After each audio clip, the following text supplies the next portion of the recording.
میں نے سردار سے معلوم کر لیا تھا کہ 30 برس قبل فرنگی سیاحوں کا جو قافلہ اس کے باپ کی رہنمائی میں غاروں کے شہر کی طرف گیا وہ صرف 3 گوروں اور 3 قبائلی سائسوں پر مشتمل تھا جسے لوٹتے ہوئے نہیں دیکھا گیا، مگر میں یہ خطرناک سفر پوری تیاری کے ساتھ کرنا چاہتا تھا کیونکہ ہمارے ساتھ 2 عورتیں بھی تھیں۔ اس لیے ڈاک بنگلے میں آتے ہی عبدل کو ایک مہماتی پارٹی تیار کرنے کا حکم دیا۔ ہم اس کوہستانی وادی میں جہاں قدیم ترین غاروں کا پتہ چلا باقاعدہ کیمپ لگانے اور تحقیقات کرنے کا ارادہ رکھتے تھے، اور اس مقصد کے لیے ایک مضبوط پارٹی کا ساتھ ضروری تھا۔ عبدل فوراً اعتماد کے آدمی تلاش کرنے میں مصروف ہو گیا۔ یہ بھی بتا دوں کہ ہم عارضی طور پر سونگا مونگا کو اپنے ساتھ لے آئے تھے تاکہ انہیں بھی اپنی مہم میں شریک کر سکیں۔ وہ ہمارے قابل اعتماد رفیق ثابت ہو سکتے تھے کیونکہ میں نے ان کی زندگی خرید لی تھی، انہیں اپنا ممنون احسان کر لیا تھا، اور وہ سفر میں ہمیں دھوکہ نہیں دے سکتے تھے۔ انہوں نے صاف صاف کہہ دیا کہ وہ غاروں کے شہر یا بھوت نگری کے بارے میں کچھ نہیں جانتے، نہ کچھ سنا ہے۔ البتہ سردار کے متعلق یہ بات یقین سے کہہ سکتے ہیں کہ وہ انتہائی کینہ پرور، لالچی، بدنیت اور خبیث آدمی ہے۔ جادوگری کے ساتھ اپنی جسمانی طاقت پر بھی بڑا ناز کرتا ہے۔ یہ انکشاف تو بے حد سنسنی خیز تھا کہ کوکی قبیلے کی بہت سی عورتیں اور جوان لڑکیاں اس کی دیوانی ہیں کیونکہ وہ عورتوں کو اپنی پراسرار قوت سے مسحور کر لیتا ہے۔ عبدل کے ساتھ میں نے سونگا مونگا کو بھی ہدایت کی کہ وہ ایک قابل اعتماد پارٹی تیار کریں اور مختلف قبیلوں کے 2-2 3-3 آدمی بھرتی کر لیں جن کے اپنے خچر ہوں تاکہ بار برداری کے لیے خچروں اور سائسوں کا علیحدہ انتظام نہ کرنا پڑے۔ انہوں نے عبدل کے ساتھ مل کر پانکھو قبیلے اور کوہلی قبیلے کے 3-3 آدمیوں کو سفر پر تیار کر لیا۔ میں چاہتا تھا پارٹی میں سنتھالی اور کوہلی قبیلے کے آدمی ضرور شامل ہوں کیونکہ یہ دونوں قبیلے شکاریوں اور سیاحوں سے بڑا تعاون کرتے ہیں، پھر بہادر و جفاکش ہونے کے علاوہ اعتماد کے لائق بھی ہیں۔ مگر مجھے یہ سن کر افسوس ہوا کہ پرانی دشمنی کی وجہ سے ان دنوں سنتھالیوں اور کوہلیوں میں لڑائی چھڑ گئی تھی اور اس حالت میں کوئی سنتھالی سفر پر آمادہ نہ ہو سکا تھا۔ یہ کام سونگا مونگا نے کر دکھایا۔ 2 سنتھالی ان کے جاننے والے تھے، وہ انہیں اپنے ساتھ لے آئے۔ اس طرح سونگا مونگا اور عبدل سمیت 11 آدمیوں کی ایک پارٹی تیار کر لی گئی۔ 8 خچروں کا بھی بندوبست ہو گیا۔ ہمارا آسامی گائیڈ جو ڈاک بنگلے میں مقیم تھا ہمارے سفر کی تیاریوں پر حیران ہو رہا تھا۔ اسے یہ تو معلوم ہو گیا کہ ہم پرانے غاروں کی تلاش میں شمال کی طرف سفر کرنے والے ہیں جن کا پتہ کوکی سردار نے دیا ہے، مگر اس کے علم میں بھی ایسے غار نہیں تھے۔ کہنے لگا، صاحب ہو سکتا ہے کوکی سردار نے کوئی سنی سنائی کہانی بیان کر دی ہو اور آپ کو ساتھ لے جا کر کوئی نقصان پہنچ جائے۔ اچانک اس نے میری توجہ ایک اور طرف مبذول کرانے کی کوشش کی۔ خیالی غاروں کی تلاش میں بھٹکنے کی بجائے تو بہتر یہ ہوگا آپ ویران مندر کے بارے میں تحقیق کریں۔ ویران مندر؟ میں حیران ہوا، وہ کہاں ہے؟ سرحد کے اس پار کوئی 1 دن کی مسافت پر ایک پرانا ویران مندر ہے، آسامی گائیڈ بتانے لگا۔ اس مندر کے بارے میں بڑی بڑی عجیب خبریں مشہور ہیں۔ کوئی کہتا ہے وہاں بھوت پریت رہتے ہیں، کوئی سمجھتا ہے وہاں غیر ارضی مخلوق بستی ہے۔ دن کے وقت ادھر کسی کا سایہ بھی دکھائی نہیں دیتا، مگر رات کو ویران مندر میں روشنی نظر آتی ہے اور ڈر کے مارے کوئی آدمی ادھر کا رخ نہیں کرتا۔ تبت اور آسام کے درمیان سفر کرنے والے قافلے بھی اپنا راستہ تبدیل کر لیتے ہیں۔ غاروں کے شہر کی طرح ویران مندر کی کہانی بھی بڑی حیرت انگیز تھی، مگر ہم تاریخ و آثار کی تلاش میں نکلے تھے، ہمیں غاروں کے شہر سے زیادہ دلچسپی تھی۔ میں نے جواب دیا، کبھی موقع ملا تو ویران مندر بھی دیکھیں گے، ابھی تو ہمیں غاروں کی تلاش ہے۔ رہا تمہارا یہ خیال کہ سردار ہمیں کوئی نقصان پہنچائے گا تو خود بھی نقصان اٹھائے گا۔ آسامی گائیڈ کے چہرے پر تشویش کے آثار ظاہر ہوئے، پریشانی سے بولا، صاحب آپ کو کسی قبیلے سے دشمنی مول لینے کی کیا ضرورت ہے؟ برٹش ایجنسی قبیلوں کے جھگڑوں میں دخل نہیں دیتی اور کسی جھگڑے کی صورت میں شاید آپ کی مدد بھی نہ کر سکے۔ یہ اطلاع بڑی اہم تھی۔ میں پہلے بھی سن چکا تھا کہ سرحدی قبائل کے درمیان باہمی رقابت اور دشمنی کے باعث کبھی کبھی خونریز جھگڑے ہوتے رہتے ہیں اور سرکار انگلشیا ان جھگڑوں سے کوئی واسطہ نہیں رکھتی۔ غالباً اس کی پالیسی یہی ہوگی کہ یہ قبیلے آپس میں لڑ جھگڑ کے خود ہی کمزور ہوتے رہیں۔ مگر آسامی گائیڈ نے یہ جانتے ہوئے بھی کہ ہماری پارٹی کو سفر کی سہولتیں بنگال ہوم ڈپارٹمنٹ کے 2nd سیکرٹری مسٹر اینڈریو کی سفارش پر مہیا کی جا رہی ہیں، اس نے جس اندیشے کا اظہار کیا اسے نظر انداز نہیں کیا جا سکتا تھا۔ میں نے اس کا شکریہ ادا کیا اور کہا، تم کیوں پریشان ہو؟ ہم ایجنسی کے لیے مشکلات پیدا نہیں کریں گے۔ آپ کو اس بات سے بھی آگاہ کر دوں کہ اس علاقے میں کوکی قبیلہ سب سے زیادہ قابل اعتبار سمجھا جاتا ہے۔ یہ کہہ کر وہ چلا گیا۔ میں اس کی باتوں پر غور کرتا رہا، پھر اپنے سفر کا نقشہ تیار کرنے بیٹھ گیا۔ یہ 2 مئی کا دن تھا اور اگلے دن ہمیں کوکی قبیلے کی طرف روانہ ہونا تھا۔ پروفیسر نے خواہش ظاہر کی کہ کوکی سردار نے اگر وعدے کے مطابق ہمیں غاروں تک پہنچا دیا تو وہاں 7-8 روز تک کیمپ لگا کر قدیم آثار کی دریافت کے لیے ابتدائی کھدائی کی جائے گی۔ اس لیے میں نے عبدل کو ایسے آدمی بھرتی کرنے کی ہدایت کی تھی جو کھدائی میں ہماری مدد کر سکیں۔ میرے پروگرام کے مطابق اس مہم کے لیے 20 دن درکار تھے، لیکن اس خیال سے کہ شاید واپسی پر ہمیں بعض دیگر مقامات کی تلاش و تحقیق کے لیے بھی کچھ آدمیوں کی ضرورت پیش آئے، سب آدمیوں کو 2 مہینے کے لیے بھرتی کیا گیا تھا اور انہیں پیشگی بھی ادا کر دی گئی تھی۔ اپنی پارٹی کے لیے میں نے تقسیم کار کا نقشہ اس طرح تیار کیا: پروفیسر ولیم ہرش پارٹی کا سربراہ، مسز اسٹیلا سونیا خوراک کی نگران، ناصر حیات یعنی میں خود مہم کا انچارج، کلارا میری مشیر، پانکھو کوہلی اور سنتھالی کھدائی کرنے والے مزدور، بودی جم عبدل اور دونوں کوکی بھائی سونگا مونگا پارٹی کے محافظ دستے کے کارکن۔ ابھی نقشہ تیار کر رہا تھا کہ کلارا کمرے میں داخل ہوئی۔ تمہاری ہدایت یا فرمائش کے مطابق وہ شام کا وقت ضرور میرے ساتھ گزارتی ہے، بلکہ کوکی قبیلے سے واپسی کے بعد رات کے 10-11 بجے تک باتوں کی انجمن سجائے رکھتی ہے، میری تعریف کرتی ہے، تمہارے قصیدے پڑھتی ہے۔ معلوم نہیں تم نے اسے کیا سنگھا دیا ہے، میں بھی اس کے ساتھ گپ شپ کا عادی ہو چکا ہوں۔ ایک دن پوچھا، پروفیسر اور مسز اسٹیلا سوچتے ہوں گے تم آج کل مجھے زیادہ وقت دینے لگی ہو۔ کلارا کے ہونٹوں پر معنی خیز مسکراہٹ بکھر گئی۔ ممی اور ڈیڈی کو بھی تنہائی کی ضرورت ہے، تمہارے پاس بیٹھ کر انہیں گپ شپ لڑانے کا موقع دیتی ہوں۔ مگر اس دن کلارا ساپہر کو آ گئی اور آتے ہی میرے نقشے پر نظر ڈالی، کاغذ اٹھا لیا، بڑی دلچسپی سے پڑھتی رہی، پھر بولی، اگر مجھے اپنا مشیر مانتے ہو تو میرا پہلا مشورہ یہ ہے، اس پورے سفر میں پارٹی کے سربراہ اور لیڈر خود بنو۔ ڈیڈی کو اپنے ماتحت رکھو، تمہارے ڈیڈی کی عمر مجھ سے زیادہ ہے۔ ناصر، جنگ یا کسی مہم میں قیادت عمر کی بنا پر نہیں، بہادری، ہوشیاری اور تجربے کی بنا پر دی جاتی ہے۔ ڈیڈی تاریخ و آثار کے ماہر ہو سکتے ہیں، مگر اتنے ہوشیار اور بہادر نہیں کہ کسی خطرناک مہم میں پارٹی کی قیادت کر سکیں۔ میں نے مسکرا کے اس کی طرف دیکھا۔ اپنے ڈیڈی کی مخالفت کر رہی ہو؟ حقیقت پسند ہوں، یہ کہہ کر اس نے کاغذ ایک طرف رکھ دیا۔ چلو میں تمہیں لینے آئی ہوں۔ کہاں چلنا ہے؟ آج ممی اور ڈیڈی کو سیر کی سوجی ہے، اس نے بتایا۔ مجھے بھیجا ہے کہ تمہیں لے آؤں تاکہ اکٹھے وادی کی سیر کو چلیں۔ میں کلارا کے ساتھ باہر نکلا تو پروفیسر اور مسز اسٹیلا گیٹ کے پاس کھڑے سرونٹ کوارٹرز کی طرف دیکھ رہے تھے۔ میں نے ابھی تک یہ نہیں بتایا کہ ہم نے اپنے پہلے ساتھیوں کو چھٹی دے دی تھی جو 8 قبائلی بھرتی کیے، انہیں سرونٹ کوارٹر میں ٹھہرایا گیا۔ ان کے 8 خچر بھی استبل میں بندھے تھے۔ اب ڈاک بنگلہ کسی کارواں سرائے کا نقشہ پیش کر رہا تھا۔ ہم نے گیٹ سے نکل کر چشمے کا پل عبور کیا اور اس کے کنارے کنارے چھدرے جنگل کی طرف ہو لیے، جہاں میرے اور کلارا کے مابین دوستی اور امن کا سمجھوتا ہوا تھا۔ چلتے چلتے پروفیسر نے غاروں کی مہم کا ذکر چھیڑ دیا اور کلارا باپ کو میرے نقشے کے بارے میں بتانے لگی۔ پروفیسر دلچسپی سے تقسیم کار کی بات سنتا رہا۔ اچانک کلارا نے کہا، ڈیڈ، میں نے ناصر کو مشورہ دیا ہے کہ پارٹی کا لیڈر خود بنے، تمہارا کیا خیال ہے؟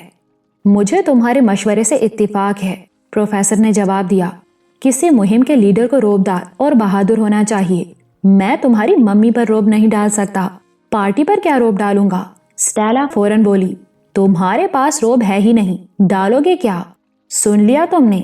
پروفیسر نے میری طرف مسکرا کے دیکھا۔ اسٹیلا نے بھی تائید کر دی ہے کہ میرا روب نہیں چلتا، اس لیے ہم تینوں کا فیصلہ ہے کہ مہم کے لیڈر تم بنو۔ کلارا تمہاری سیکریٹری یا مشیر ہوگی کیونکہ اس کا مشاہدہ تیز ہے اور چہرہ دیکھ کر کسی کے دل کا حال معلوم کر لیتی ہے۔ کلارا نے تعریفی نظروں سے باپ کو دیکھا۔ ڈیڈ، تم حقیقت پسند ہو۔ پھر میری طرف دیکھ کر چہکی، now you are my leader, اب تم میرے لیڈر ہو۔ ماں باپ بیٹی تینوں نے میری قیادت پر اتفاق کر لیا۔ حالات کا تقاضا یہی تھا کہ سفر کی باغ دوڑ میرے ہاتھ میں ہو۔ شاید پراسرار تقدیر بھی یہی چاہتی ہے کہ اس مہم کی قیادت میرے نام لکھی جائے۔ باتیں کرتے ہم چھتری دار درختوں کے چھدرے جنگل میں پہنچ گئے جو مغربی ڈھلان پر باغ بہشت کی طرح پھیلا ہے۔ درختوں کے درمیان کہیں کہیں پھولوں کی جھاڑیاں ہیں جن سے منظر کی خوبصورتی میں اضافہ ہو گیا ہے۔ میں تو پروفیسر اور اسٹیلا سونیا کے ساتھ ڈھلان سے ادھر ہی رک گیا اور کلارا جنگلی گلاب کی ایک جھاڑی کو دیکھ کر جو پھولوں سے لدی تھی بہتے چشمے کے ساتھ ساتھ اوپر بھاگتی چلی گئی۔ خود بھی گلاب ہے، رنگ بھی گلابی ہے، آنکھیں بھی گلابی ہیں، گلاب کی طرح مہکتی اور گلابوں سے پیار کرتی ہے۔ میں پروفیسر کے ساتھ سفر کے بارے میں بات کر رہا تھا کہ ناگہاں کلارا کی لرزہ خیز چیخ بلند ہوئی۔ ہم نے گھبرا کے دیکھا تو اس کے ہاتھوں میں گلاب تھے، رخ ہماری جانب تھا اور دہشت زدہ سی کھڑی زمین پر کچھ دیکھ رہی تھی۔ ہمارے اور اس کے درمیان کچھ جھاڑیاں، کچھ درخت حائل تھے اور یہ نظر نہ آتا تھا کہ کس شے کو دیکھ کر اتنی ڈر گئی ہے۔ اس کی چیخ سنتے ہی میں اور میرے پیچھے پیچھے پروفیسر اور اسٹیلا بھی ادھر بھاگے۔ ابھی کچھ دور ہی تھے کہ انہی قدموں رک گئے اور یہ دیکھ کر خود بھی گھبرا گئے کہ کلارا سے صرف 2-3 قدم کے فاصلے پر ایک انتہائی زہریلا اور سیاہ ناک پھن پھیلائے جھوم رہا تھا اور کلارا خوفزدہ نظروں سے اسی کو دیکھ رہی تھی۔ پیچھے گلاب کی جھاڑی تھی، سامنے کالا ناگ راستہ روکے کھڑا تھا، دائیں ہاتھ چشمہ اور بائیں جانب اونچی نیچی جھاڑیاں وہ گھر گئی تھی۔ سانپ کے سامنے خاموش کھڑے رہو تو کچھ نہیں کہتا، مگر بھاگنے، مارنے اور چھیڑنے کی کوشش کرو تو فوراً حملہ کر دیتا ہے۔ ہم بھی کچھ دور اسی لیے رک گئے تھے کہ ہمارے قدموں کی آہٹ سن کر کلارا کو کاٹ نہ لے، جو خاموش گمسم اور ایک سکتے کے عالم میں کھڑی تھی۔ میں پروفیسر اور اسٹیلا کو وہیں چھوڑ کر درختوں، جھاڑیوں کی آڑ میں دبے پاؤں چلتا اور کلارا کی بائیں جانب سے نکلتا اس کے عقب میں پہنچ گیا۔ اسی اسنا میں پستول بھی نکال لیا تھا۔ پھر گلاب کی جھاڑی سے 12-13 قدم پیچھے اچانک سر اٹھایا تو سانپ نے مجھے دیکھا اور پھن ہلایا، گویا کلارا پر حملہ کرنا چاہتا تھا۔ میں نے آنے واحد میں نشانہ لے کر لبلبی دبا دی۔ گولی ٹھیک نشانے پر بیٹھی، پھن کے چیتھڑے اڑ گئے، کالا ناگ وہیں ڈھیر ہو کر تڑپا اور ختم ہو گیا۔ کلارا دم بخود کھڑی مرے ہوئے سانپ کو دیکھ رہی تھی۔ میں نے بھاگ کر سنبھالا تو میرے بازوؤں میں جھول گئی، گلاب بکھر گئے اور بے ہوش ہو کر گر گئی۔ اب پروفیسر اور اسٹیلا ہماری طرف بھاگے۔ میں نے بے ہوش گلابی بدن بازوؤں پر اٹھایا، چشمے کے کنارے پہنچا اور اپنے زانوں پر سر رکھ کر اسے زمین پر لیٹا دیا۔ مسز اسٹیلا نے منہ پر ٹھنڈے پانی کے 1-2 چھینٹے دیے تو کلارا ہوش میں آ گئی اور ہوش میں آتے ہی مجھ سے لپٹ گئی۔ اسٹیلا کی آنکھوں میں آنسو تیر گئے، گلوگیر آواز میں بولی، ناصر، تم نے دوسری بار میری بیٹی کی جان بچائی ہے۔ میں نے کلارا کو علیحدہ کیا جس کا بدن ابھی تک خوف یا شدت جذبات سے کانپ رہا تھا اور سمجھایا کہ ہوش میں آنے کے بعد اپنے حواس قائم رکھے۔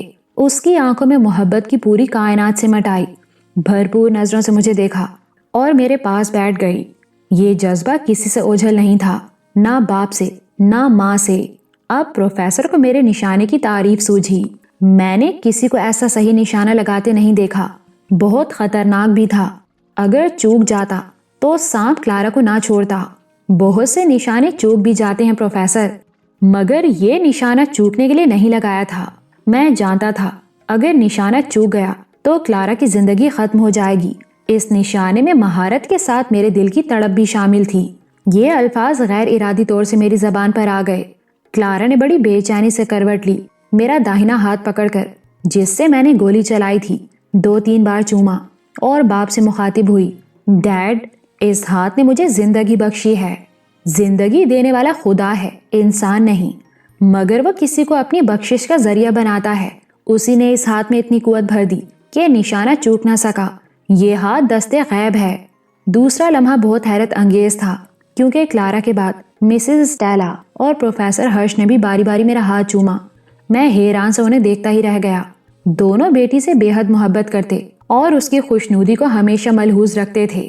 اس کے بعد جو کچھ ہوا انتہائی سنسنی خیز اور غیر متوقع تھا، جس سے میں بوکھلا سا گیا کیونکہ پروفیسر نے اچانک کلارا کا ہاتھ پکڑ کر میرے ہاتھ میں دے دیا اور کہا، ناصر، آج سے اپنی بیٹی تمہیں سونپتا ہوں۔ میں حیران و ششدر سا انہیں دیکھنے لگا۔ آخر بولا، فیصلے میں جلدی نہ کرو پروفیسر، یہ میرا نہیں، قدرت کا فیصلہ ہے۔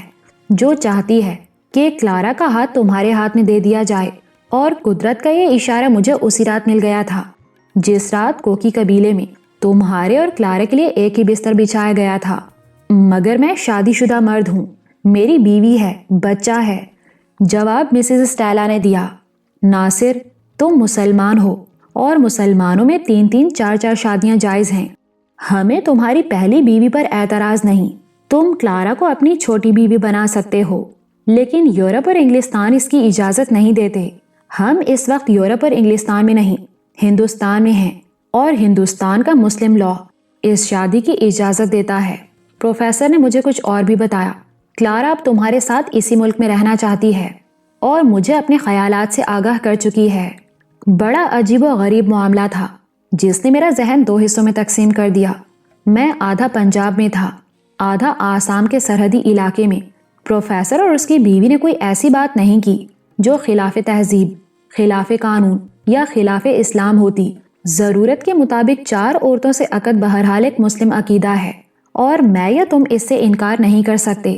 پھر بھی میں نے جواب دیا، اپنی بیگم اور ماں باپ کی اجازت کے بغیر میں ایسا نہیں کر سکتا۔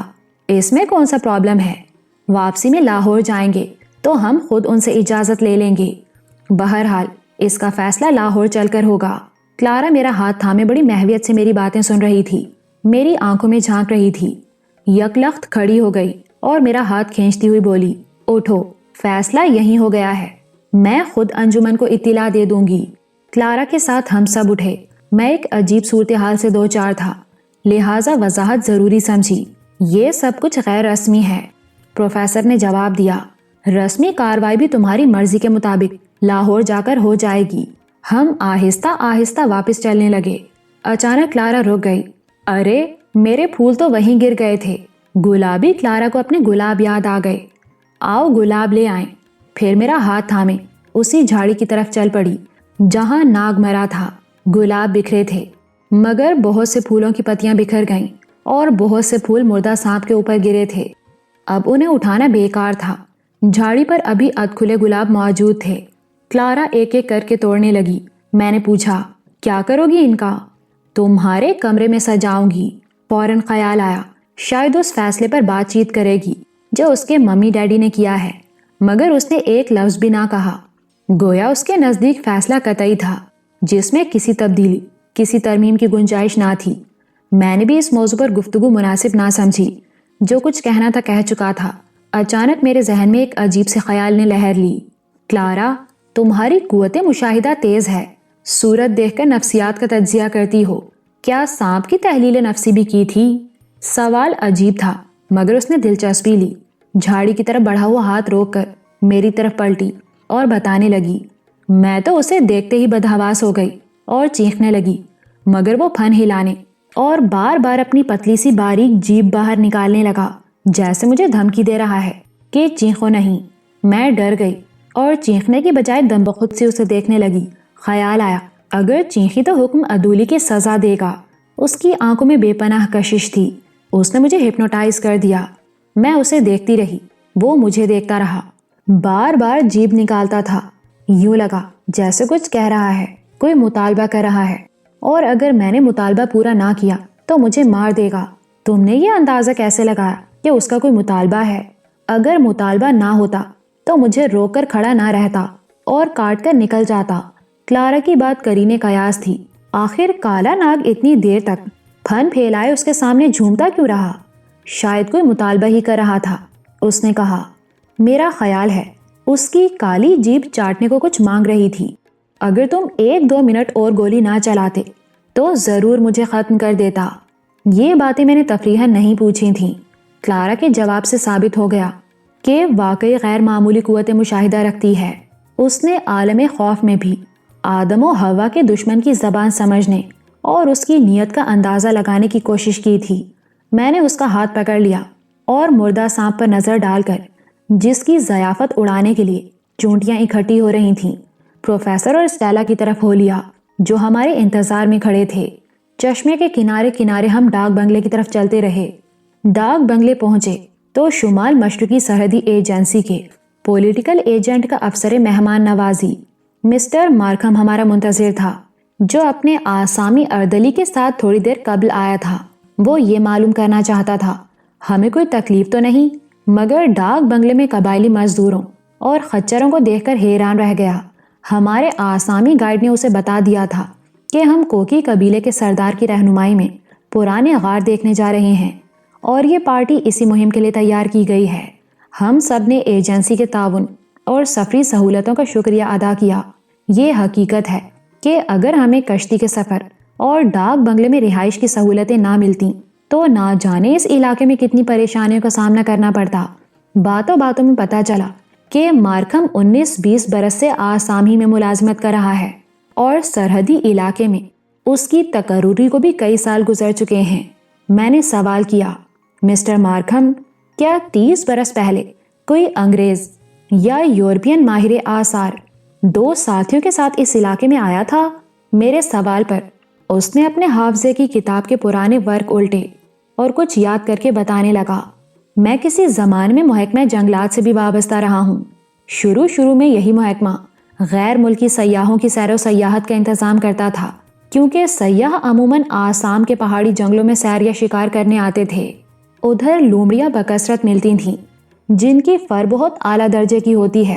مجھے یاد آ رہا ہے ایک بار پرانے ریکارڈ کو دیکھتے ہوئے 2 انگریز سیاحوں کے متعلق پڑھا تھا، مگر وہ شکار کھیلنے یا سیر کرنے نہیں آئے بلکہ کچھ ڈھونڈتے پھرتے تھے اور اسی دوران اچانک گم ہو گئے۔ یہ 30 برس پہلے ہی کا واقعہ ہے۔ مسٹر مارکھم کی زبان سے یہ بات سن کر میرا تجسس بڑھ گیا۔ ذرا اپنے حافظے پر زور دے کر سوچیں، ان انگریز سیاحوں کے متعلق آپ نے پرانے ریکارڈ پر کوئی خاص بات بھی نوٹ کی تھی؟ خاص بات؟ مارکھم پریشان ہو گیا۔ نہیں، بس اتنا ہی یاد پڑتا ہے کہ تلاش کے باوجود ان سیاحوں کا کوئی کھوج نہ مل سکا۔ آخر محکمے نے فرض کر لیا تھا کہ وہ کسی حادثے کا شکار ہو گئے ہیں۔ ان کے نام تو آپ نے ضرور پڑھے ہوں گے۔ ہاں پڑھے تھے، مگر اس وقت یاد نہیں آ رہے۔ اگر آپ کو ان سیاحوں سے کوئی دلچسپی ہے تو میں ایجنسی کے صدر دفتر سے معلوم کر کے بتا دوں گا۔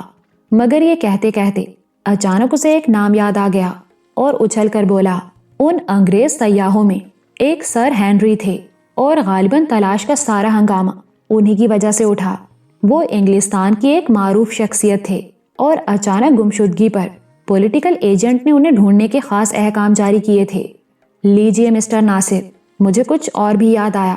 ان کے ہمراہ آکسفورڈ یونیورسٹی کا ایک انگریز اسکالر اور دوسرا سر ہینری کا سیکریٹری تھا۔ انہیں بہت تلاش کیا گیا لیکن کچھ معلوم نہ ہو سکا کہ آسمان کھا گیا یا زمین نکل گئی۔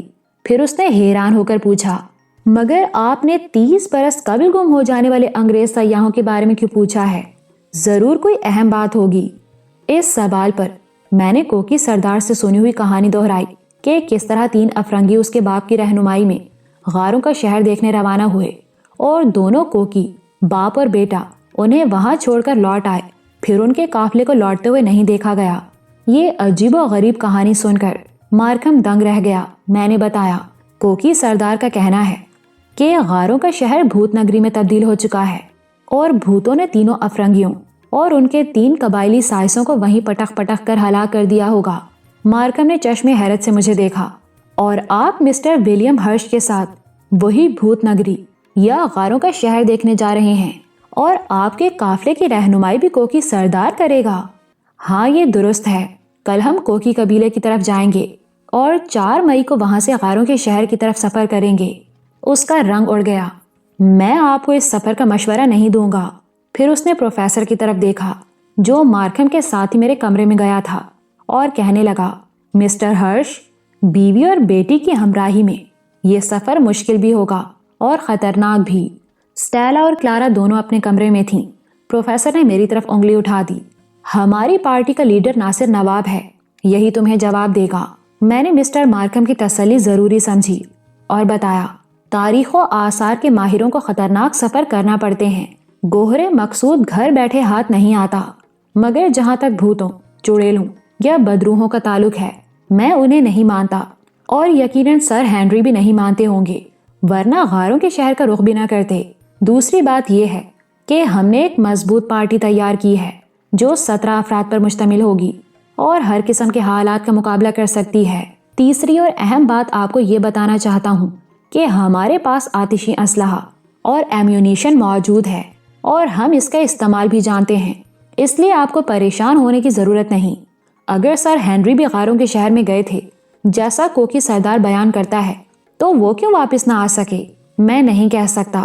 سر ہنری اور ان کے ساتھیوں پر کیا بیتی اور وہ کیوں نہ لوٹ سکے؟ شاید اس سفر کے ذریعے ان کی ہلاکت و گمشدگی کا راز بھی معلوم ہو سکے۔ مارکھم خاموش ہو گیا۔ اس کی یادداشتیں سن لینے کے بعد اب یہ بات پایا یقین کو پہنچ گئی تھی کہ کوکی سردار نے غاروں کے شہر کی جو کہانی بیان کی اس میں حقیقت کا کوئی نہ کوئی پہلو ضرور موجود ہے۔ سر ہنری دیوانے نہیں تھے کہ بغیر کسی ثبوت یا مقصد کے ان اندیکھے راستوں پر سفر کرتے۔ پروفیسر ہرش کا بھی یہی خیال تھا کہ کوکی سردار ایسے مقام کو ضرور جانتا ہے جو قدیم آدمیوں کا مسکن رہا ہوگا اور ہمارے لیے تاریخ و آثار کا خزانہ ثابت ہو سکتا ہے۔ مگر اب یہ بات بڑی تشویش انگیز معلوم ہونے لگی تھی کہ آخر سر ہنری اور ان کے ساتھی کیوں واپس نہ آ سکے؟ کیا اس مقام کے ساتھ فی الواقع کوئی ایسا سحر یا کوئی پراسرار عمل وابستہ ہے جو وہاں داخل ہونے والوں کو جکڑ لیتا ہے اور واپس نہیں آنے دیتا؟ مارکھم کا بستر میرے ہی کمرے میں بچھا دیا گیا تھا اور ڈاک بنگلے میں یہ پہلی رات تھی جب کلارا اپنی باتوں کی انجمن سجانے کے لیے نہ آ سکی۔ حالانکہ آج ہی اس نے میرے ساتھ ایک نیا تعلق قائم کیا تھا۔ یہ خیال مجھے بار بار پریشان کر رہا تھا کہ وہ ضرور مجھ سے ملنے کے لیے بے چین ہوگی۔ اس لیے پروفیسر کو مارکھم کے ساتھ باتوں میں مصروف چھوڑ کر میں کچھ لمحوں کے لیے غیر حاضر ہو گیا اور پروفیسر کے کمرے میں پہنچا۔ دونوں ماں بیٹی مجھے دیکھ کر خوش ہو گئیں اور کلارا نے فوراً اٹھ کر ادکھلے گلابوں کا ایک ہار میرے گلے میں ڈال دیا۔ میں حیران ہوا، تم تو یہ گلاب میرے کمرے میں سجانا چاہتی تھیں، بعد میں ارادہ بدل دیا۔ میرے گلابوں کی خوشبو صرف تمہارے لیے ہے۔ پھر اس نے میرا ہاتھ پکڑ لیا۔ آؤ ذرا باہر ٹہلیں۔ باہر چاندنی چٹکی تھی اور سردی بھی بڑھ گئی تھی۔ سرد چاندنی میں یہ وادی سحر و خیال اس جنت ارضی کا نقشہ پیش کر رہی تھی جہاں آدمی اپنے آپ کو گم کر دیتا یا ڈھونڈ لیتا ہے، کیونکہ ایسی ہی چاندنی راتوں اور ایسی ہی حسین وادیوں میں بہت سے لوگ گم ہو جاتے اور بہت سے اپنے آپ کو تلاش کر لیتے ہیں۔ میں اس چاندنی رات میں کلارا کے ساتھ تنہائی کے چند لمحے اس لیے گزارنا چاہتا تھا تاکہ اسے یہ احساس نہ ہو کہ ایجنسی کے افسر مہمان نوازی کی آمد پر اگر وہ میرے کمرے میں اپنی باتوں کی انجمن آراستہ نہ کر سکی تو میں بھی اسے بھول گیا ہوں۔ اس نے سفر کے دوران مجھے کتنی سہولتیں اور رعایتیں دے دی تھیں، آج میں اسے تھوڑی رعایت دینے کے لیے آ گیا تھا تاکہ میری رفیق سفر کو مجھ سے بے اعتنائی کی شکایت نہ ہو۔ اور جب ہم دونوں ہاتھ میں ہاتھ ڈالے ڈاک بنگلے کے گیٹ کی طرف بڑھ رہے تھے، وہ کہنے لگی، میں اپنے کمرے میں بیٹھی سوچ رہی تھی کہ آج تمہیں میرے پاس آنا چاہیے اور سچ مچ تم آ گئے۔ اب تو مان گئی ہو نا کہ میں تمہارا خیال رکھتا ہوں۔ اس نے میرے ہاتھ پر اپنی گرفت مضبوط کر دی۔ یہی اس کا جواب تھا۔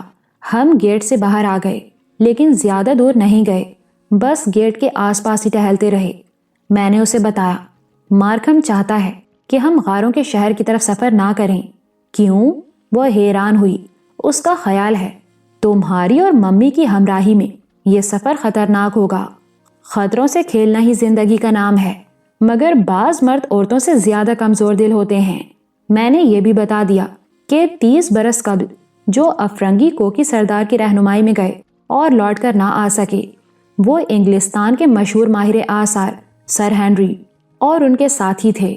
مگر اس نے کسی تحیر کا اظہار نہ کیا، بلکہ سفر سے متعلق ہر بات اور ہر اندیشے کو نظر انداز کرتے ہوئے پوچھنے لگی، کیا ہم سفر پر گفتگو کرنے کے لیے باہر آئے ہیں؟ اپنے سوال کا جواب بھی اس نے خود ہی دیا۔ آج میں تمہارے پاس نہیں جا سکی تو تم میرے پاس آ گئے ہو، اور جس طرح میں تمہارے لیے بے چین رہتی ہوں اسی طرح تم بھی میرے لیے بے چین ہو۔ اسی بے چینی کا نام محبت ہے ناصر۔ اس کی یہ منطق سن کر سوچنے لگا، کہیں ٹھیک ہی تو نہیں کہتی۔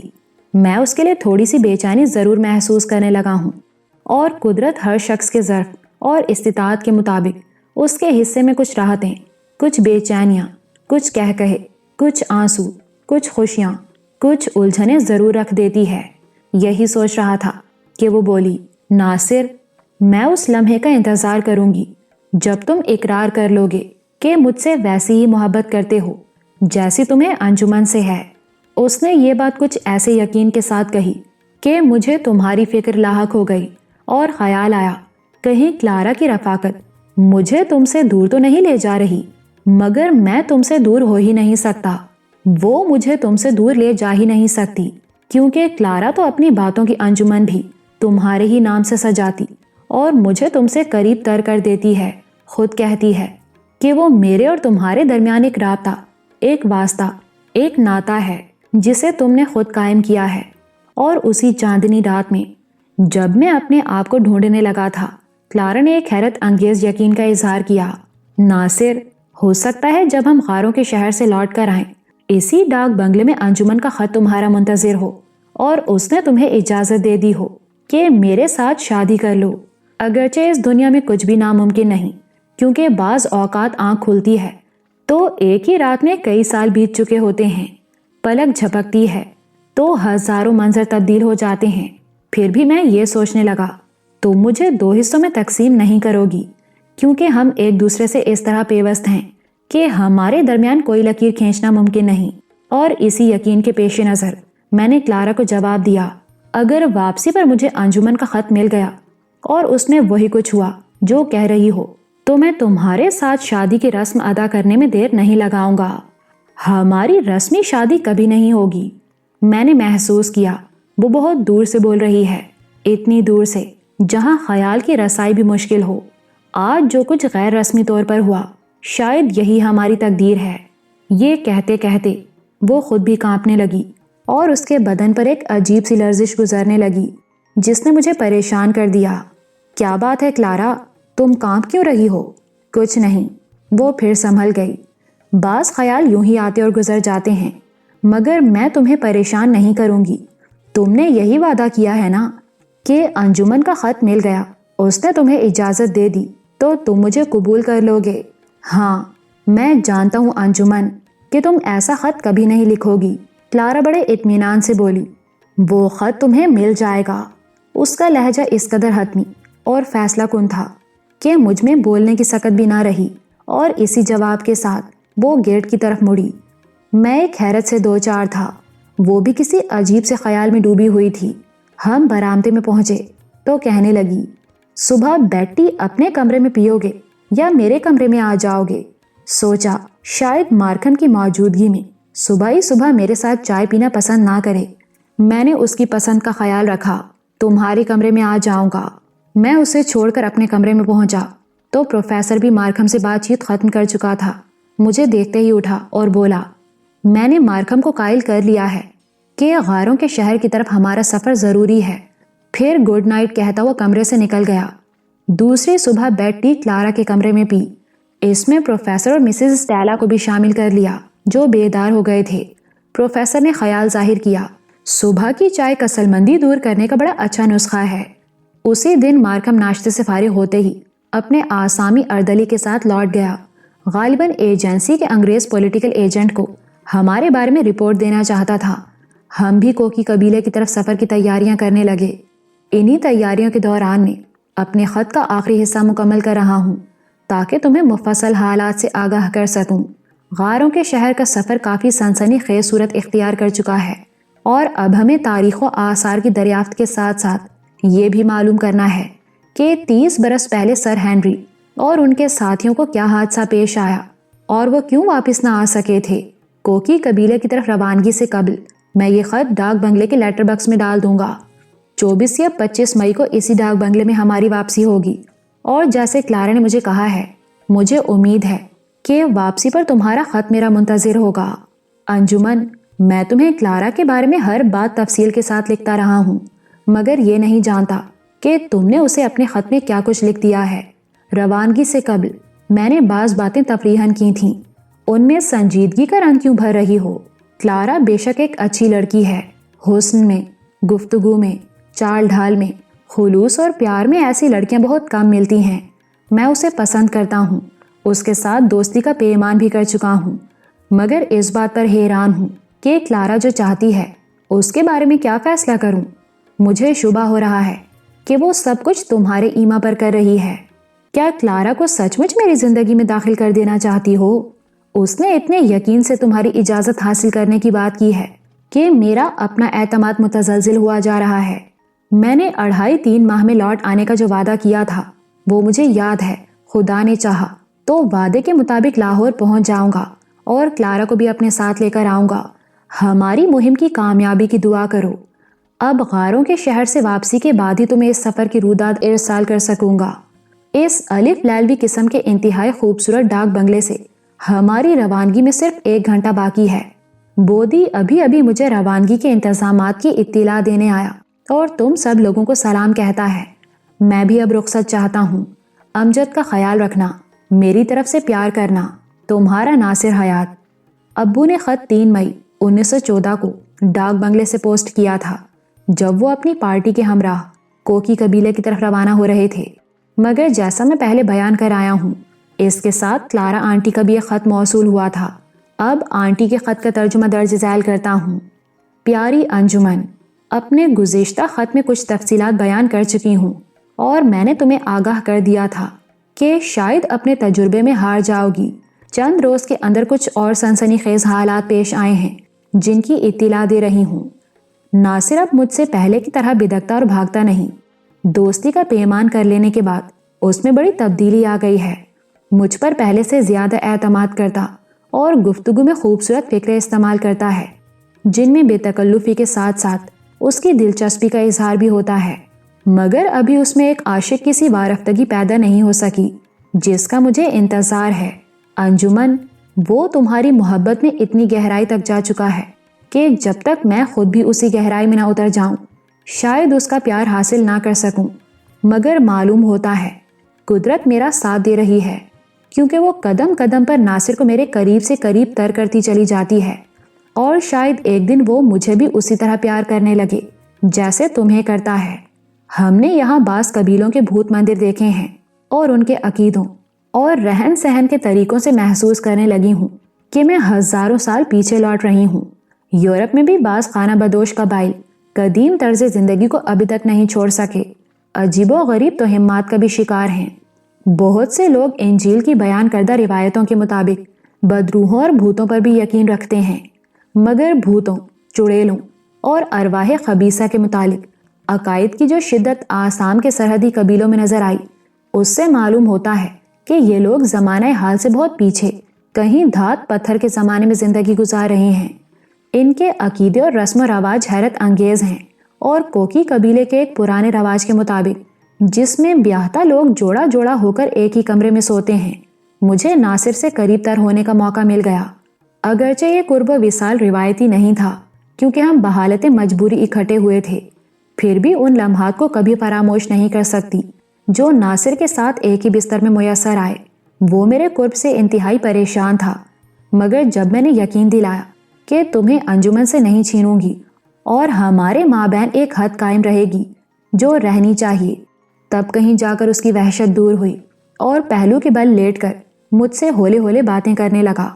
میں نے محسوس کیا کہ میرے لیے اپنے دل میں پیار کا گوشہ رکھتا ہے جسے فی الحال دوستی کا عام سا نام دیتا ہے، مگر ایک دن آئے گا جب وہ پوری شدت کے ساتھ مجھے قبول کرے گا، کیونکہ اس رات جب ہم ایک دوسرے کے قریب تر تھے اس نے مجھے اپنی پسندیدگی کی سند دے دی اور بطور ثبوت تھوڑا سا پیار بھی کیا، مگر اس پیار اور قربت کے باوجود کوئی غلط بات نہیں ہوئی، اور اب ناصر پہلے سے زیادہ میرا گرویدہ نظر آتا ہے، مجھ پر زیادہ اعتماد کرتا ہے۔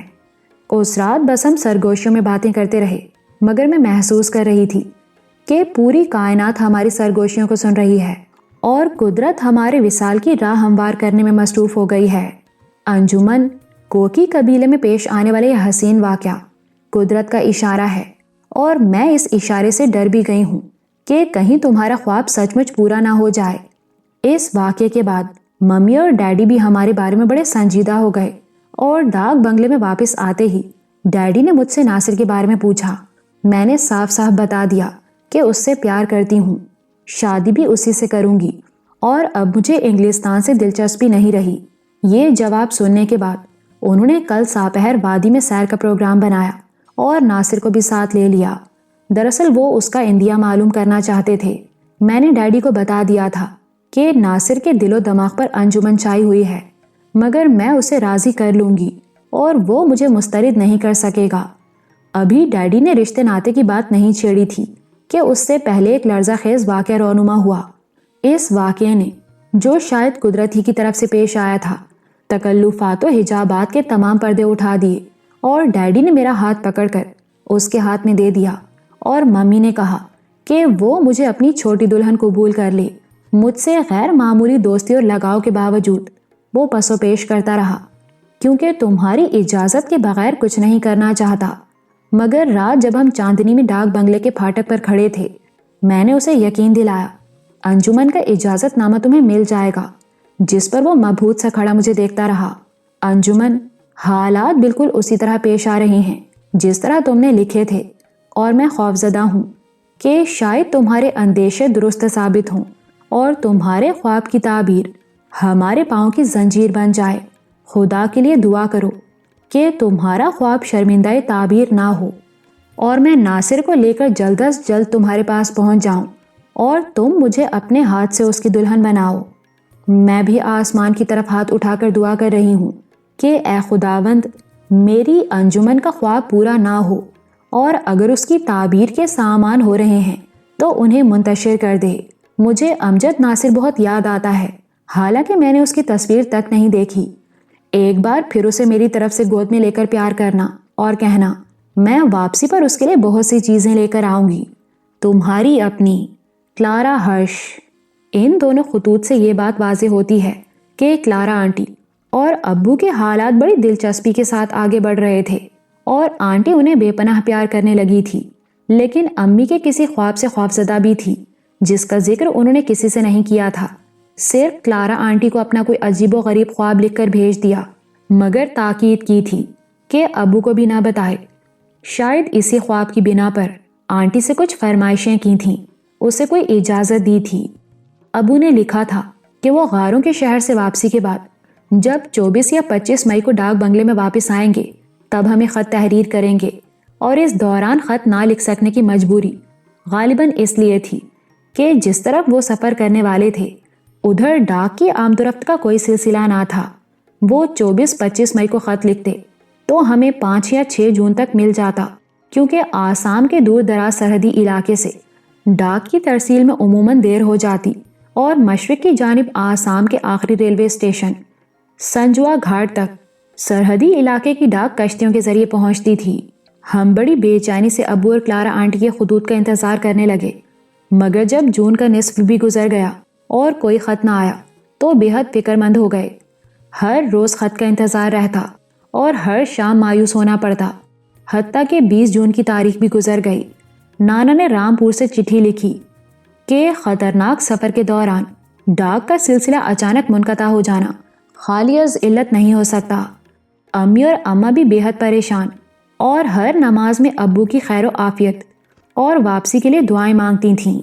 27 جون کو میاں بادشاہ نے گورنر پنجاب کو درخواست لکھی کہ سرکاری طور پر آسام گورنمنٹ کے پولیٹیکل ایجنٹ سے نواب ناصر حیات اور ان کے دوستوں کے بارے میں صورتحال معلوم کی جائے۔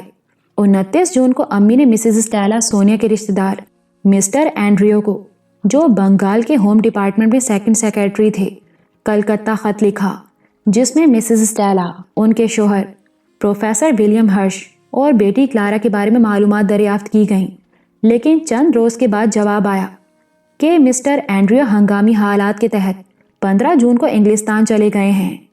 میں نے ابھی تک اپنے قارئین کو یہ نہیں بتایا کہ 14 مئی 1914 سے پہلی جنگ عظیم کا آغاز ہو گیا تھا، اور انگلستان اور جرمنی کے درمیان وسیع پیمانے پر لڑائی چھڑ گئی تھی۔ اس جنگ میں دولت عثمانیہ کی تمام ہمدردیاں جرمنی کے قیصر ولیم کے ساتھ تھیں، اور وزیر حرب انور پاشا جرمنی کی طاقت سے بہت متاثر تھے۔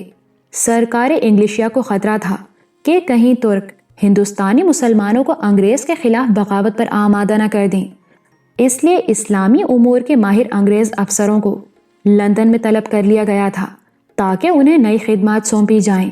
مسٹر اینڈریو بھی اسی سلسلے میں انگلستان جا چکے تھے۔ میاں بادشاہ نے گورنر پنجاب کو جو درخواست بھیجی تھی وہ بھی ہنگامی حالات کی نظر ہو کر رہ گئی۔ جنگ کی وجہ سے واسرائے نے تمام گورنروں کو ضروری ہدایات دینے کے لیے نئی دہلی بلا لیا تھا۔ اس اجلاس میں شرکت کر کے گورنر پنجاب کئی دن کے بعد لاہور آئے، کیونکہ پنجاب فوجی بھرتی کا صوبہ تھا۔ واسرائے نے اس سلسلے میں گورنر کو مشورہ و ہدایت کے لیے مزید 2 دن ٹھہرا لیا تھا۔ بہرحال گورنر کی واپسی کے بعد ان کے سیکریٹری کی طرف سے جواب موصول ہوا کہ آسام گورنمنٹ سے صورتحال دریافت کی گئی ہے، جواب آنے پر اطلاع دی جائے گی۔ 31 جولائی کو کہیں شمال مشرقی سرحدی ایجنسی کے پولیٹیکل ایجنٹ کے سیکریٹری کا جواب موصول ہوا کہ پنجاب کے ایک سیاح ناصر نواب اپنے انگریز دوستوں کے ہمراہ ایجنسی کے آخری ڈاک بنگلے میں ٹھہرے تھے، مگر 3 مئی کو وہ لوگ شمال کی طرف روانہ ہو گئے اور پلٹ کر نہیں آئے۔ خیال ہے کہ وہ آسام کی سرحد پار کر چکے ہیں۔ انہی ایام میں ایک اور ستم یہ ٹوٹا کہ امی نے اپریل میں ابو اور کلارا آنٹی کو جو خطوط ایجنسی کے آخری ڈاک بنگلے کے پتے پر ارسال کیے تھے وہ 3 ماہ کا گشت کرنے کے بعد لاہور واپس آ گئے، جن پر لکھا ہے مکتوب الہ لاپتہ ہیں۔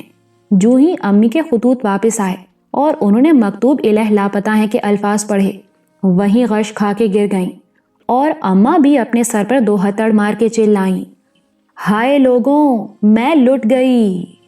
3 ماہ بعد امی کے خطوط کی واپسی اور مکتوب الہ لاپتہ ہیں کے الفاظ نے ہمارے گھر میں قیامت سی برپا کر دی۔ اماں بھی یہی سمجھیں شاید ابو کے بارے میں بری خبر آئی ہے، جس کا دھڑکا اسی وقت سے لگا ہوا تھا جب ابو کے خط آنا بند ہو گئے تھے۔ اس سے قبل آسام کے پولیٹیکل ایجنٹ کی طرف سے بھی اطلاع مل چکی تھی کہ نواب ناصر حیات 3 مہینے پہلے اپنے دوستوں کے ہمراہ شمال مشرقی سرحدی ایجنسی کے آخری ڈاک بنگلے سے چلے گئے تھے اور ابھی تک لوٹ کر نہیں آئے۔ اس اطلاع سے سب کو تشویش لاحق ہو گئی تھی، مگر خطوط کی واپسی اور ان پر لکھی مکتوب الہ لاپتہ ہیں کی عبارت تو دلوں پر یوں چل گئی جیسے گولی چلتی ہے۔ امی غش کھا کر گریں، روتی پیٹتی ساس نے لپک کے پکڑا۔ ریشما اور مائی بختاور کام چھوڑ کر بھاگی اور بے ہوش امی کو اٹھا کر ان کے کمرے میں پہنچایا گیا۔ انہیں بے ہوش دیکھ کر میں رونے لگا تھا۔ دادا ابا دیوان خانے سے بدحواسی کے عالم میں دوڑے آئے اور دور ہی سے گھبرائی آواز میں پوچھا، کیا ہوا کیا ہوا؟ اماں بھی اپنے آنسو پونچھتے ہوئے دروازے پر آئیں۔ ہائے بہو غش میں ہے، جلدی سے کسی ڈاکٹر حکیم کو بلاؤ۔ دادا وہیں سے ڈیوڑی کی طرف لپکے، لیکن ابھی صحن میں تھے کہ ریشما کی آواز سنائی دی، بہو بیگم کو ہوش آ گیا۔ دادا انہی قدموں پلٹے اور فوراً امی کے پاس پہنچے جو بستر پر لیٹی سب کو ویران سی نظروں سے تکے جا رہی تھیں۔ میاں بادشاہ کو دیکھ کر سنبھلی اور اٹھنے کی کوشش کی، مگر اماں بھی نے کندھوں سے پکڑ کے پھر لیٹا دیا۔ لیٹی رہو بہو بیگم، تمہیں آرام کی ضرورت ہے۔ دادا قریب ہی کرسی پر بیٹھ گئے، پیار سے ان کے سر پر ہاتھ رکھا اور پوچھا، کیا ہوا تھا انجمن بیٹی؟ دادا میاں نے امی کو بہو کبھی نہیں کہا، ہمیشہ انجمن بیٹی کہہ کر پکارتے اور سلوک بھی ویسا ہی کرتے تھے جیسا کسی عزیز بیٹی سے کیا جاتا ہے۔ ان کے سوال پر امی کی آنکھوں میں آنسو آ گئے اور گلگیر آواز میں بولیں، ابا میاں، ہم لفافوں پر لکھے ہوئے الفاظ برداشت نہ کر سکے اور غش کھا گئے۔ ان کی حالت دیکھ کر دادا کا کلیجہ بھی کٹ گیا، مگر امی کو حوصلہ دینے لگے، گھبراؤ نہیں بیٹی، ناصر کے صرف لاپتہ ہونے کی خبر آئی ہے، کسی حادثے کی نہیں۔ لاپتہ اور گمشدہ آدمیوں کو تلاش کیا جاتا ہے۔ ابا میاں، پھر آپ خود آسام جائیں اور انہیں تلاش کریں۔ ابھی پنجاب سرکار کے ذریعے ناصر کا پتہ لگانے کی ایک اور کوشش کر رہا ہوں، اگر اس کوشش سے بھی کچھ معلوم نہ ہو سکا تو پھر خود جاؤں گا۔ خود ہی جائیے ابا میاں، امی رو دیں۔ انجمن بیٹی، کسی مصیبت اور پریشانی میں حوصلہ چھوڑ دینا کمزوری کی علامت ہے، اپنے دل کو قابو میں رکھو۔ ہم دل کو بہت سمجھاتے ہیں، مگر کیا کریں، ہمیں قرار نہیں، برے خیال آتے ہیں تو دل ڈوبنے لگتا ہے۔ اماں بھی جو مجھے گود میں لیے بیٹھی تھیں کہنے لگیں، بہو بیگم ٹھیک ہی تو کہتی ہے، ناصر 2.5-3 مہینے کے لیے گیا تھا، مگر اسے گئے 4 مہینے ہو گئے، اب 5واں مہینہ شروع ہوا تو میرے دل کو بھی ہول سا پڑتا ہے۔ تم سرکار کے چکر کو چھوڑو اور خود آسام جا کر بیٹے کا پتہ کرو۔ دیکھو میری پھول سی بہو کیسی مرجھا گئی ہے۔ امی تکیے کا سہارا لے کر بیٹھ گئیں اور بولیں، ابا میاں، سرکار تو جنگ میں الجھ کر رہ گئی ہے، فوجی بھرتی کے سوا اسے کسی بات کا ہوش ہی نہیں، وہ کسی گمشدہ کا سراغ کیا لگائے گی؟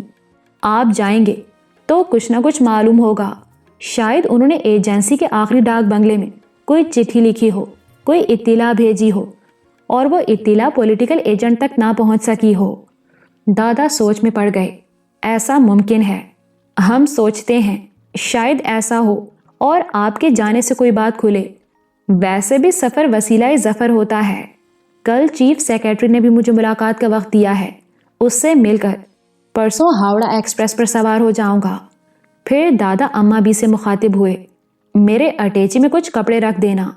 اماں بھی اسی وقت ریشما کو کپڑوں کے بارے میں ہدایت دینے لگیں، مگر امی نے روک دیا، تم تکلف نہ کرنا ریشما، ابا میاں کا سامان ہم خود تیار کر دیں گے۔ اس طرح ابو کے بعد اب دادا کے سفر آسام کی تیاری ہونے لگی۔ عجیب بات یہ ہوئی کہ دوسرے دن رامپور سے بڑے ماموں شہباز بخت کا خط آ گیا۔ انہوں نے بھی میاں بادشاہ کو یہی لکھا تھا کہ دلہا نواب کے بارے میں بڑی تشویش ہے، خود آسام جا کر پتہ کرنا چاہیے کہ وہ کہاں چلے گئے اور ان کے ساتھ کیا واقعہ پیش آیا۔ ماموں کے خط سے اندازہ ہو گیا کہ آسام کا سفر ضروری ہے۔ چیف سیکرٹری سے میاں بادشاہ کی ملاقات بھی بے نتیجہ رہی۔ اس نے جواب دیا تھا، آسام کے پولیٹیکل ایجنٹ کو نواب ناصر حیات کے متعلق 2 بار خط لکھا گیا ہے، جواب آنے پر اطلاع دے دی جائے گی۔ ابو کے متعلق کسی سرکاری اطلاع کا انحصار صرف آسام کے پولیٹیکل ایجنٹ پر تھا، اس لیے میاں بادشاہ کے نزدیک ان کا آسام جانا ضروری ہو گیا تھا۔ امی نے خود ان کا سامان رکھا اور 3 مقامات کے پتے بھی دیے۔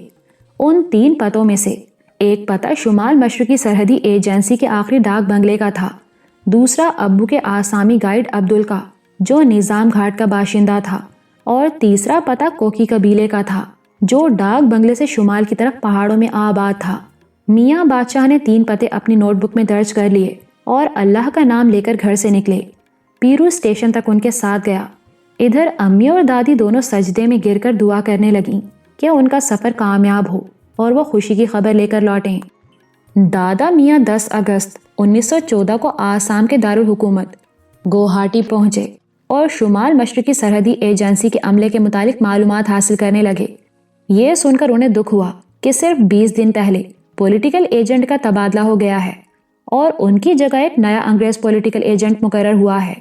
پرانے ایجنٹ کے افسر مہمان نوازی مسٹر مارکھم سے ملاقات کی خواہش کی تو پتہ چلا کہ مارکھم نے اپنی خدمات برطانیہ کی جنگی کونسل کو پیش کر دی تھیں اور اسے ایک فوجی مشن پر قاہرہ بھیج دیا گیا ہے۔ یہ اطلاع مزید حوصلہ شکن تھی۔ دادا میاں بڑے مایوس ہوئے۔ ہماری بدنصیبی نئے نئے روپ اختیار کر رہی تھی، نئی نئی الجھنیں پیدا ہو رہی تھیں اور وہ سارے پتے بکھر رہے تھے جن سے ابو اور ان کے ساتھیوں کی نشاندہی ہو سکتی تھی۔ پھر بھی انہوں نے ہمت نہ ہاری اور ایجنسی کے ایک ہیڈ کلرک لاکھن بابو سے ملاقات کی، اسے اپنی بپتا سنائی۔ پھر ابو اور ان کے جرمن دوست ولیم ہرش کے بارے میں کچھ جاننے کی کوشش کی۔ لاکھن نے پوری توجہ سے بات سنی، ان کی پریشانی کو سمجھا اور ہمدردی کے لہجے میں بولا، میاں جی، مجھے تمہارے بیٹے کی گمشدگی پر دکھ ہے، مگر میں مشورہ دوں گا کہ اسے کھوجنے کے لیے آسام گورنمنٹ اور خاص طور پر پولیٹیکل ایجنسی سے کوئی ناطہ نہ جوڑیں، ورنہ بڑی مشکل میں پھنس جاؤ گے۔ میاں بادشاہ اس مشورے پر حیران رہ گئے۔ پولیٹیکل ایجنسی نے ناصر اور اس کے دوستوں کو سفر کی سہولت دی تھی، اس لیے ایجنسی سے ناطہ جوڑ کر مشکل میں کیسے پھنس جاؤں گا؟ یہ جنگ کا زمانہ ہے، ہر قدم سوچ سمجھ کر اٹھانا چاہیے۔ پھر لاکن بابو نے سمجھانے لگا، ولیم ہرش ایک جرمن باشندہ ہے، جرمنی اور انگلستان کی لڑائی نے بہت کچھ بدل ڈالا ہے، سرکار جرمن باشندوں کو مشکوک سمجھتی ہے، ہو سکتا ہے ولیم ہرش کسی خاص مقصد کے تحت آسام آیا ہو، اس کے ساتھ تمہارے بیٹے کی پوزیشن بھی مشکوک ہو جائے گی۔ دادا ہندو افسر کی یہ بات سن کر دنگ رہ گئے، مگر انہوں نے وضاحت کی، پروفیسر ہرش ایک ماہر آثار ہے، برٹش گورنمنٹ نے اسے انگلستان کی شہریت دی، پھر وہ ایک انگریز خاتون سٹیلا سونیا کا شوہر ہے۔ بڑے میاں، یہ باتیں کوئی اہمیت نہیں رکھتی، کیونکہ ایسے ہی لوگ اطلاعات کا ذریعہ بنتے ہیں جن پر شک نہ ہو سکے۔ پھر مجھے کیا کرنا چاہیے؟ دادا بے حد پریشان ہو گئے تھے۔ گورنمنٹ سے مدد لینے کی بجائے خود اپنے بیٹے کو ڈھونڈو، میں نے جو کچھ کہا ہے اسی میں تمہاری بھلائی ہے۔ لاکھن بابو نے یہ سوچ کر وہ اس کے مشورے کو ٹال مٹول پر محمول نہ کریں، ایک اور حیرت انگیز انکشاف کر دیا۔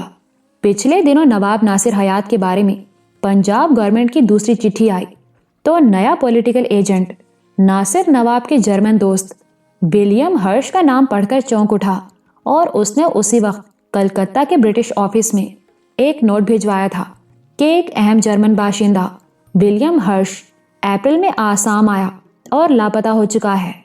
یہ خبر سن کر لاکھن نے توجہ دلائی۔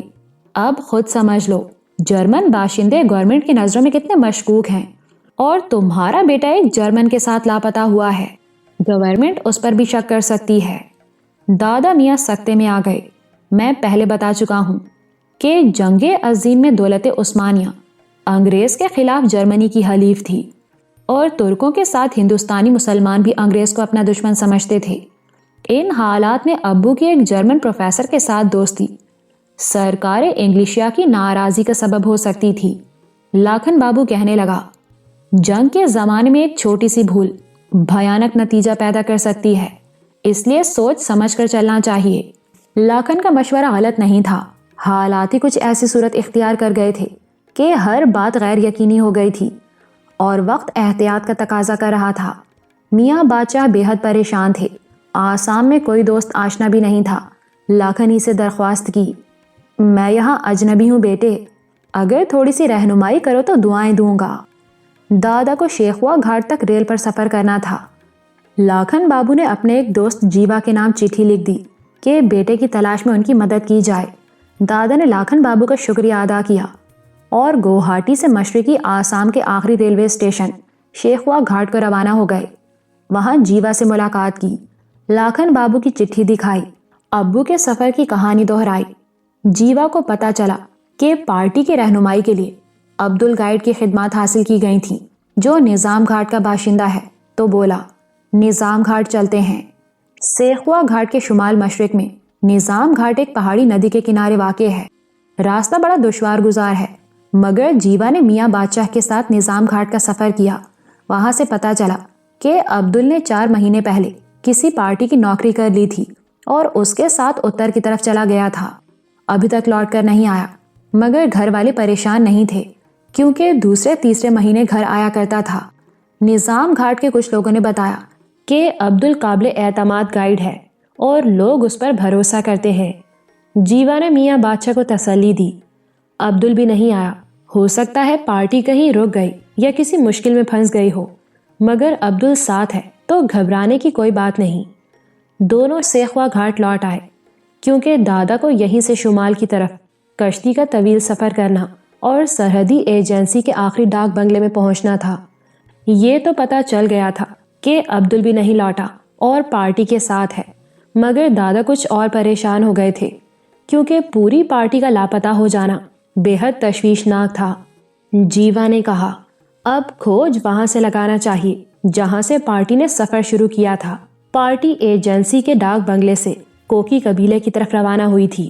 میاں بادشاہ سیخوا گھاٹ سے شمال کے سرحدی قبائل کی طرف روانہ ہو گئے تاکہ ڈاک بنگلے سے تلاش کا سلسلہ شروع کریں۔ کشتی کے سفر میں کئی دن لگ گئے۔ دادا نے اس پہاڑی بستی جیدو سے جہاں کشتی کا سفر ختم ہوا ایک سائز کو ساتھ لیا اور ڈاک بنگلے پہنچ گئے جو خالی پڑا تھا۔ سرونٹ کوارٹرز میں نیپالی چوکیدار اور دونوں آسامی نوکروں سے ملاقات ہوئی۔ انہیں پتا چلا کہ میاں بادشاہ پنجاب سے آئے اور نواب ناصر حیات کے والد ہیں، تو بڑی آؤ بھگت کی۔ ان کے لیے ڈاک بنگلے کا ایک کمرہ کھول دیا گیا، مگر دادا کو تو بیٹے کی فکر تھی۔ یہ خیال بھی تھا شاید یہاں سے کوئی چٹھی یا اطلاع مل سکے، لیکن ناصر نواب کے ذکر پر نوکر پریشان ہو گئے۔ نیپالی چوکیدار بتانے لگا، ہم کیا بولے بڑے صاحب، وہ اپنے گورے دوستوں کے ساتھ کچھ دن یہاں رہے، پھر اتر کو چلے گئے اور بول گئے تھے کہ 20-22 دن میں لوٹ آئیں گے۔ اب 4تھا مہینہ جا رہا ہے اور لوٹ کے نہیں آئے، ہمارے کو بھی بڑی چنتا ہے۔ کیا ان کی کوئی چٹھی، کوئی خبر نہیں آئی؟ کوئی چٹھی نہیں آئی صاحب، ادھر ایجنسی کا ایک افسر پوچھ گچھ کرنے آیا تھا، مگر ہم نے بول دیا کہ صاحب لوٹ کر نہیں آئے۔ نیپالی چوکیدار نے بتایا، وہ جاتے ہوئے ہم تینوں کو انعام دے کر گئے اور بول گئے تھے کہ واپسی پر اور انعام دیں گے، پر اپنے کو انعام نہیں چاہیے، یہی پرارتھنا ہے کہ وہ لوٹ آئیں۔ پارٹی کے ساتھ آسام کے جو قبائلی گئے تھے، کیا ان میں سے بھی کوئی واپس نہیں آیا؟ ہمارے کو پتہ نہیں۔ ڈاک بنگلے کا رسویا کہنے لگا، پارٹی کا کوئی آدمی واپس نہیں آیا، اگر کوئی آتا تو پتہ چل جاتا۔ میاں بادشاہ کی تشویش اور بڑھ گئی۔ اب صرف کوکی قبیلے سے کچھ معلوم کرنا باقی رہ گیا، جو ڈاک بنگلے سے 1 دن کی مسافت پر تھا۔ جب کوکی قبیلے کی بات چڑھی اور میاں بادشاہ نے اس کا پتہ پوچھا تو چوکیدار بولا، سرکاری گائیڈ نے صاحب کو بول دیا تھا کہ کوکی لوگ بھروسے کے نہیں، پھر بھی وہ کوکی سردار کے ساتھ چلے گئے۔ کیا تم میں سے کوئی کوکی قبیلے تک میری رہنمائی کر سکتا ہے؟ مگر آسامی سائس نے، جسے وہ پہاڑی بستی سے ساتھ لے کر آئے تھے، بتایا کہ وہ کوکی قبیلے کا راستہ جانتا ہے۔ دوسرے دن دادا میاں کوکی قبیلے کی طرف روانہ ہو گئے، مگر وہاں پہنچ کر یہ حیرت انگیز انکشاف ہوا کہ کوکی سردار بھی، جو غاروں کے شہر کی رہنمائی کے لیے ساتھ گیا تھا، ابھی تک لوٹ کر نہیں آیا۔ یہ اطلاع بھی ملی کہ سردار کا نائب کچھ آدمیوں کے ہمراہ سردار کا کھوج لگانے گیا تھا، لیکن وہ غاروں کے شہر تک پہنچ ہی نہیں سکا اور کئی دن بھٹکنے کے بعد مایوس لوٹ آیا، کیونکہ غاروں کے شہر کا راستہ صرف سردار ہی جانتا تھا۔ میاں بادشاہ کی آخری امید بھی ٹوٹ گئی، کیونکہ کوکی سردار ہی وہ واحد آدمی تھا جس سے ان راستوں کا پتہ چل سکتا تھا جن پر ابو اور ان کے ساتھیوں نے سفر کیا۔ اسے غاروں کے شہر کی نشاندہی کر کے لوٹ آنا تھا، کیونکہ اس کے بقول وہ جگہ بھوتوں اور چڑیلوں کی نگری بن چکی ہے اور وہاں جانا اپنی جان پر کھیلنا ہے۔ مگر یہ بات ناقابل فہم تھی کہ آخر کوکی سردار کیوں واپس نہیں آ سکا۔ اب گھومبی کوکی قبیلے کا سردار تھا۔ اپنے رواج کے مطابق اس نے سردار کے مکان اور اس کی جوان جورو پر قبضہ کر لیا اور اس کا مالک بن بیٹھا تھا۔